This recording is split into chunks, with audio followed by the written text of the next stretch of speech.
The Newsday continues here on One News Now. I'm Diego Castro. President Bongbong Marcos has signed into law the bill which seeks to establish the Maharlika Investment Fund. The signing of the bill comes barely a week before the President's second State of the Nation address. The bill aims to establish a sovereign wealth fund, which the government may choose to invest in various outlets. These include foreign currencies, commercial real estate, and infrastructure projects.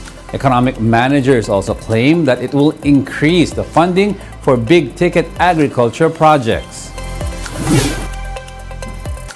Several protesters took to the Agriculture Department in Diliman, Quezon City this morning to protest the government's prioritization of measures like the Maharlika Fund instead of addressing more pressing concerns like food security. Reporting live from Quezon City, we have with us Justin Punsalang with the rest of the details. Justin, what was this protest about? Diego, just a week before the President's second State of the Nation address, a group conducted a rally outside the Department of Agriculture protesting the government's supposed lack of plans for food security in the country. Groups Bantay Bigas, Kilusang Magbubukid ng Pilipinas, and Amihan National Federation of Peasant Women attended the rally. They specifically looked for PBBM's promise of 20 pesos per kilo of rice.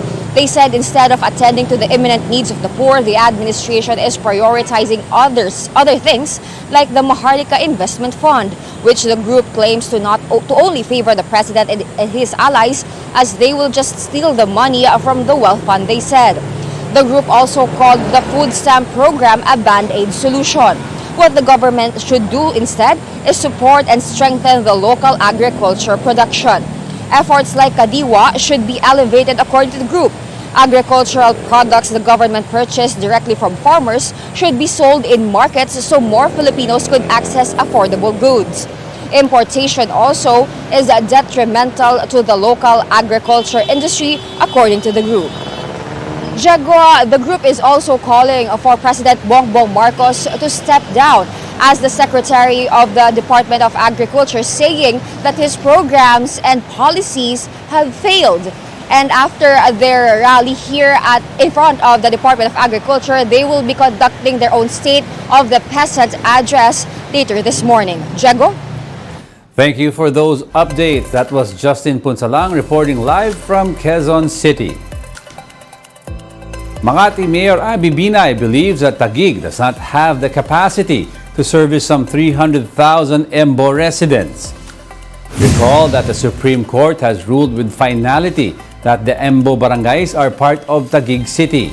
With this, Binay told the big story that residents in these barangays will no longer be eligible for benefits they have enjoyed as Makatizens. These include free hospitalization and tuition fees, including school supplies and uniforms. Binay noted that the Embos are currently not self-sufficient. Thus, Taguig will have to find ways to ensure that its residents will receive the same benefits. Almost 8 billion pesos ang kailangan nila to be able to finance my 322,000 constituents. The taxes generated in that area is so small, it's so negligible as compared to the social services that's being received by that area.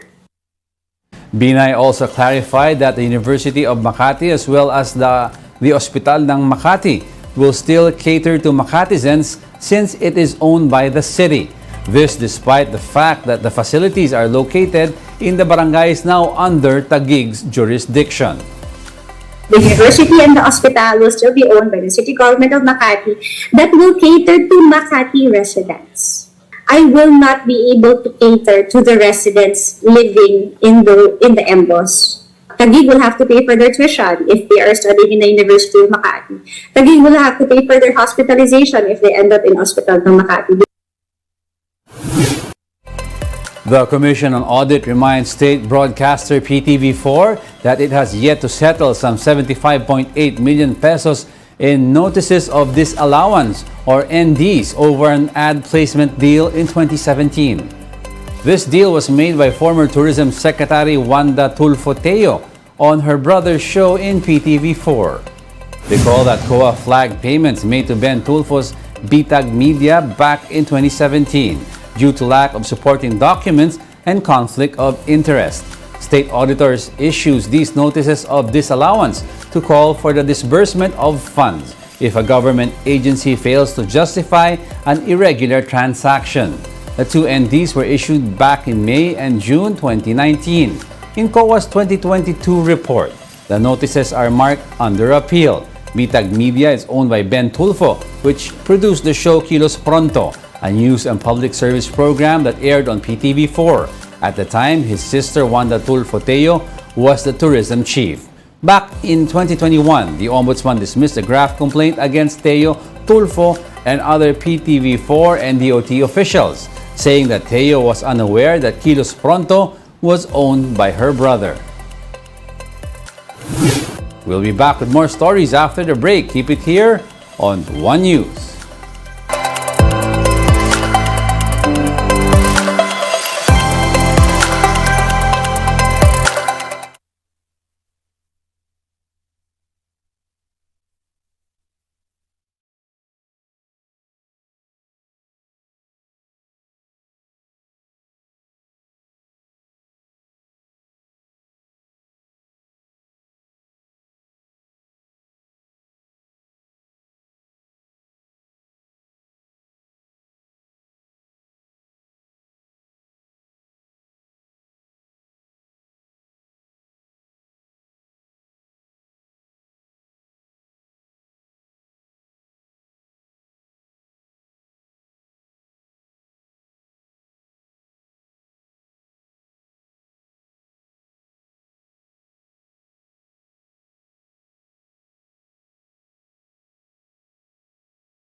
You're still watching One News Now. I'm Diego Castro. Former President Rodrigo Duterte met with Chinese President Xi Jinping in Beijing on Monday. During the meeting, Xi reportedly told Duterte to continue promoting the relationship between the Philippines and China. According to Xi, China stands ready to promote steady and sustained development of relations with the Philippines. He also hopes that Duterte can continue to play an important role in promoting friendly cooperation between the two countries. For his part, Duterte thanked China for its valuable support for the Philippines, especially in combating the COVID-19 pandemic. This meeting took place amid territorial disputes in the West Philippine Sea and the current alliance between the Marcos administration and the U.S. China claims that the U.S. is collaborating with several countries to pressure Beijing into accepting the 2016 arbitral ruling. They even referred to Washington as the, quote, mastermind behind the arbitration case. Pag-asa continues to monitor a potential tropical cyclone near Mindanao. Pag-asa last spotted the low-pressure area some 810 kilometers east of northeastern Mindanao.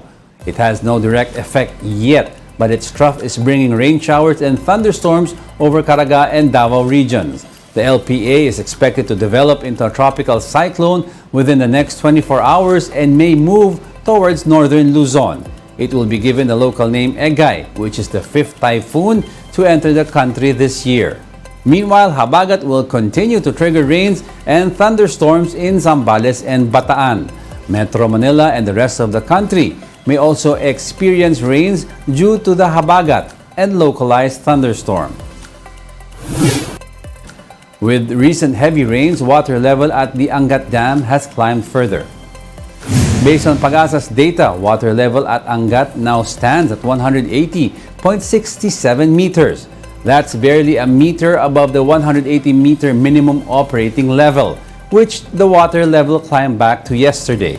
This is the fourth consecutive day that water at Angat rose. However, the Environment Department still advises the public to conserve water. According to the agency, the recent gains in Angat's water level is only seen to last 5 to 7 days. And those are the top stories of the hour. Join us again at 10:30 a.m. as we continue to monitor the day's biggest stories. I'm Diego Castro. We are One News. all sides all the time.